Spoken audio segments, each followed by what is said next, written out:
Nesse vídeo eu estou falando sobre o projeto de análise do conhecimento, dessa vez falando do último critério que aparece na visão clássica, que é o critério de justificação.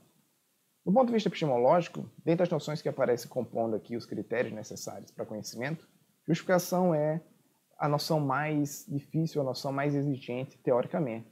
Se a gente parar para pensar, a verdade ou a teoria de verdade é um tópico da metafísica, um tópico contribuído pela filosofia da linguagem. Crença também, definição de crença, caracterização de crença, é um tópico em parte metafísico, em parte da filosofia da mente, em parte ciência cognitiva. Enquanto esclarecer o que é justificação é uma tarefa inteira da epistemologia. Essa é a propriedade mais puramente epistêmica que aparece na definição clássica. E justificação é uma noção problemática. Há muitas dificuldades teóricas na tentativa de teorizar sobre justificação. Então, é necessário entender que justificação, como aparece, como é expresso aqui nessa definição tradicional, é uma certa simplificação teórica. É uma noção que está sendo colocada lá, um aspecto de vagueza, para capturar uma certa noção que nós temos, de uma exigência de que o sujeito, para saber uma proposição verdadeira, tenha certas bases adequadas. Mas dizer isso é vago. Dizer isso não é dizer nada muito preciso sobre exatamente quais as condições em que o sujeito está justificado ou não está justificado. E dar uma definição precisa de justificação é um dos principais problemas epistemológicos relacionados a esse problema de análise conceitual, de análise do conhecimento, se não for o principal problema relacionado a esse projeto. Eu falo um pouquinho aqui dos critérios para se entender por que justificação seria uma exigência, né? Seria um critério necessário para toda situação que alguém sabe alguma coisa, e também um pouquinho sobre as dificuldades envolvidas em entender essa noção de justificação, porque ela é difícil, porque ela envolve uma certa vagueza quando a gente expressa ela na definição clássica, certo? Começando agora. No ponto que estávamos na nossa análise, a gente estabeleceu duas máximas aqui, que são que toda instância de saber envolve verdade e toda instância de saber envolve acreditar.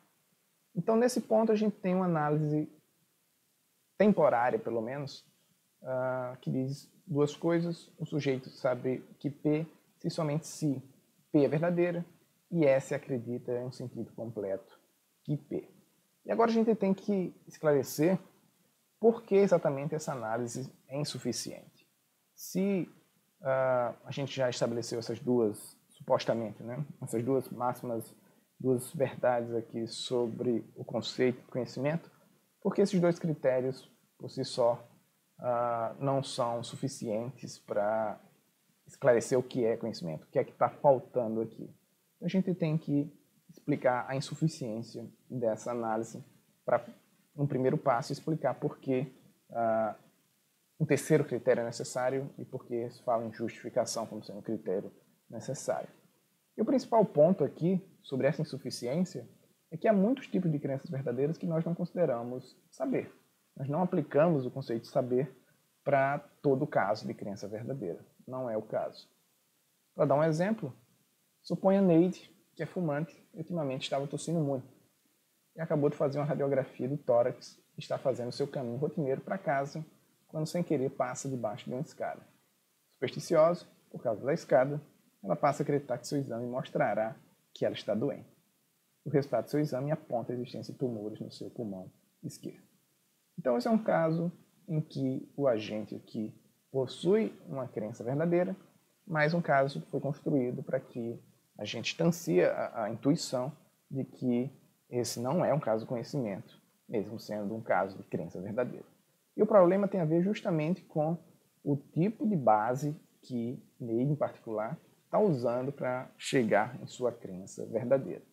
Ela tem evidências diferentes aqui que ela poderia utilizar, a princípio, para chegar na mesma conclusão, e talvez se tivesse utilizado nossa avaliação do caso seria diferente.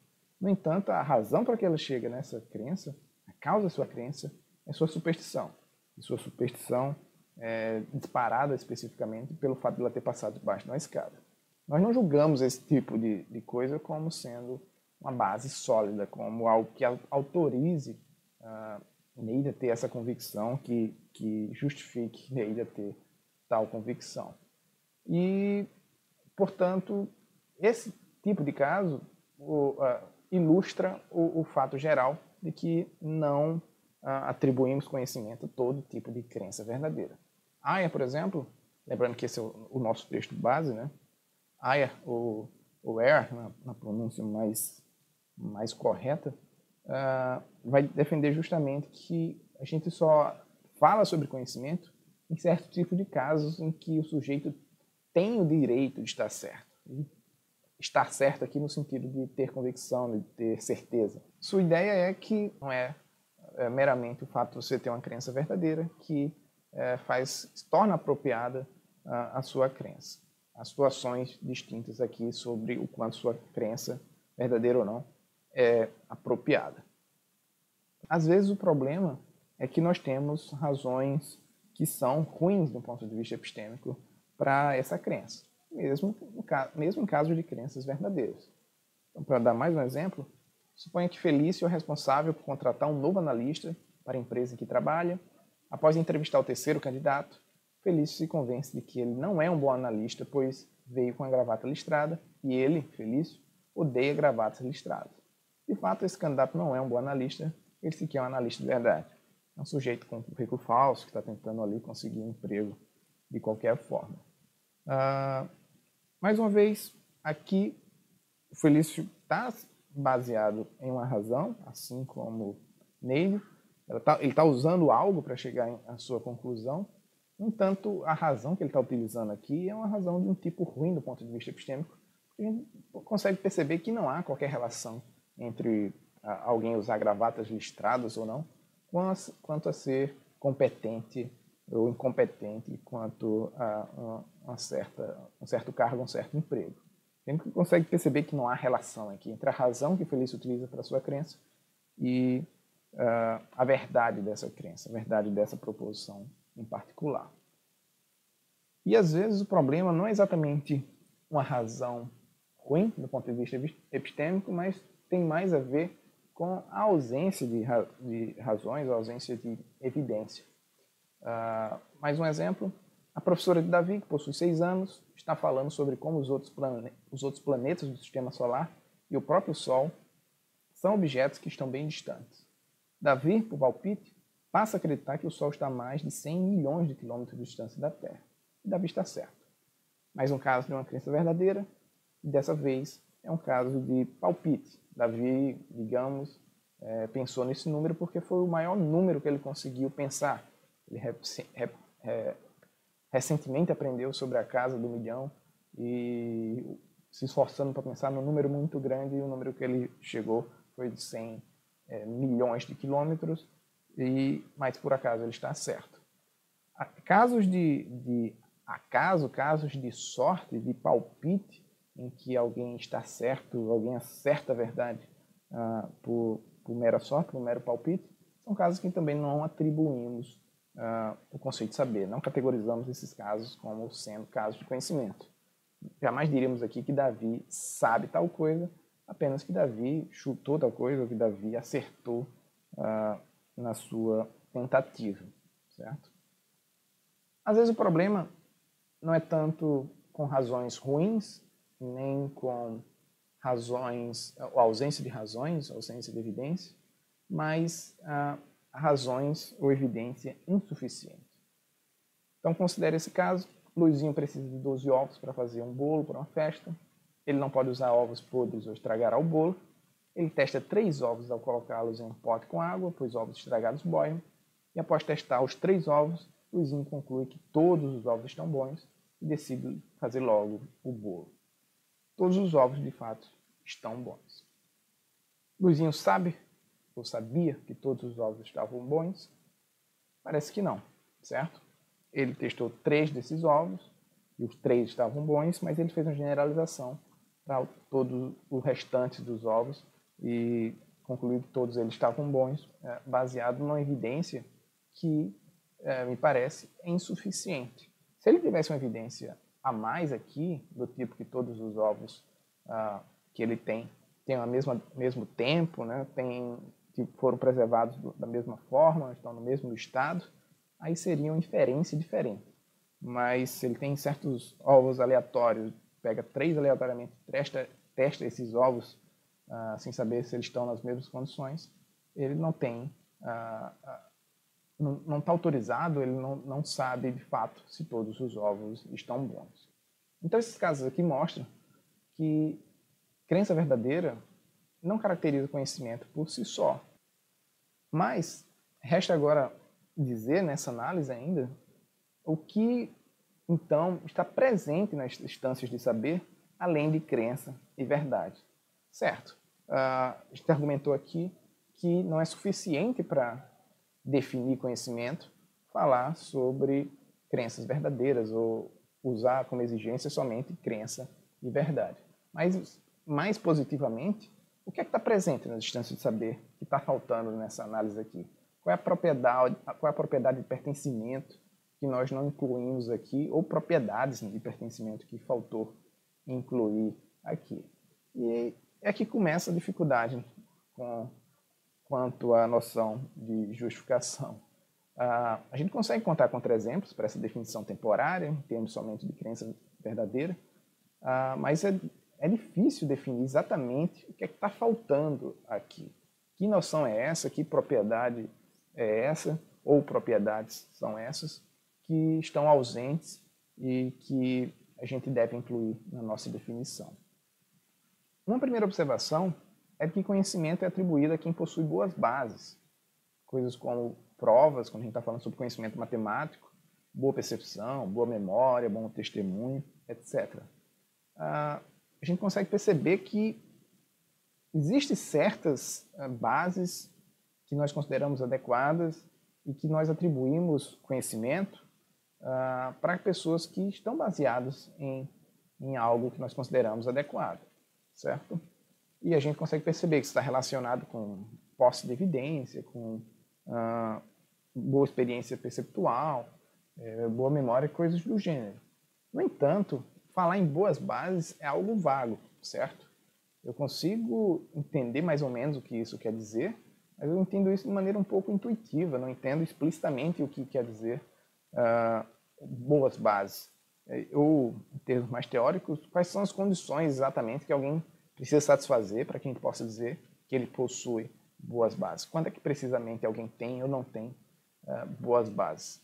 Então, se a gente estivesse falando de uma propriedade simples aqui, além de crença e verdade, a gente seria mais fácil apontar ou nomear essa propriedade. Mas a gente está falando de alguma propriedade que é muito abstrata, que é difícil compreender de imediato do que se trata, certo? A gente entende vagamente que tem a ver com o sujeito possuir boas bases ou coisas que nós relacionamos a boa evidência, boa percepção, etc. Uma segunda observação, que já começa a explicar aqui a dificuldade em entender que noção é essa, é que as condições que levam ao conhecimento variam muito de acordo com os casos particulares do conhecimento. Se a gente pensar em situações distintas, em exemplos, se tentássemos gerar exemplos particulares de conhecimento, a gente conseguiria perceber facilmente o quanto esses casos podem variar em termos de características, né? Em termos do que está envolvido nas bases do sujeito para ter uma crença verdadeira. Então, por exemplo, a gente considera que percepção pode gerar conhecimento, pode gerar boas bases, mas dentro dos casos perceptuais há muita variação, há muitas características diferentes em situações distintas. O que acontece em percepção do objeto próximo é diferente do que acontece em percepções de objetos distantes, em crenças perceptuais relacionadas a esse tipo de experiência, ou a percepção de estados internos, se pudermos falar de percepção aqui. Mesma coisa no caso de memória, há muitas variedades dentro do caso de memória, e o que ocorre em casos de crenças verdadeiras baseadas em memória é muito diferente do que acontece em casos nos casos perceptuais. Memória e percepção são coisas completamente distintas entre si e também são coisas completamente distintas do que é inferência. E dentro de casos inferenciais somente também há muita variação. Então, em resumo, se a gente gerasse uma lista dos tipos de situações que nós consideramos que o sujeito tem bases adequadas, a gente perceberia que há uma enorme variedade aqui do tipo de coisa que leva alguém a ter conhecimento. E aqui a gente poderia pensar em diversos exemplos, mas não vale a pena a gente gastar tanto tempo com isso. Você pode pausar aqui e ver os exemplos com mais calma. Mas uma coisa é você formar uma crença porque você viu algo, viu um fenômeno, quando você viu a chuva. Outra coisa é você formar uma crença e adquirir conhecimento porque você ouviu uma informação de alguém confiável.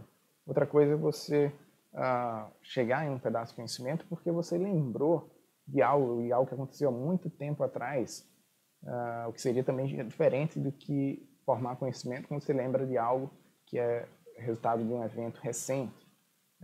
E é também muito diferente do que acontece quando você forma conhecimento baseado em inferência, baseado em bom raciocínio.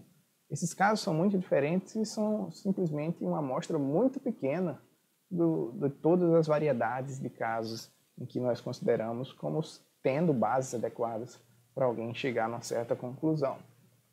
E a dificuldade é justamente como é que eu abstraio aqui uma única propriedade que abarque todos esses casos. Como é que eu vou falar de uma propriedade só, em comum, para todos esses casos aqui? Será que eu consigo fazer tal coisa? Será que eu consigo abstrair tal propriedade? O Aya faz duas observações, fazendo justamente essas considerações que estamos fazendo aqui. Uma delas é que podemos decidir em casos particulares se uma crença possui boas bases, mas não podemos listar todas as condições para memória, percepção, testemunho, as condições em que essas coisas distintas estão gerando boas bases ou não. Ou seja, na prática a gente consegue, na maioria dos casos, dizer e avaliar se aquele caso particular que nós estamos avaliando, envolve boas bases ou não. Mas a gente não consegue fazer uma lista geral que inclua todos os casos em que essa boa base está presente. Em nem todos os casos particulares nós podemos decidir facilmente se alguém possui boas bases ou não. E o Aya tem em mente aqui um tipo de caso como esse, de um sujeito que previu algumas vezes o resultado da loteria, também errou muitas, mas não sabe explicar como é que faz isso, a não ser falar em intuição ou apontar para alguma outra faculdade misteriosa.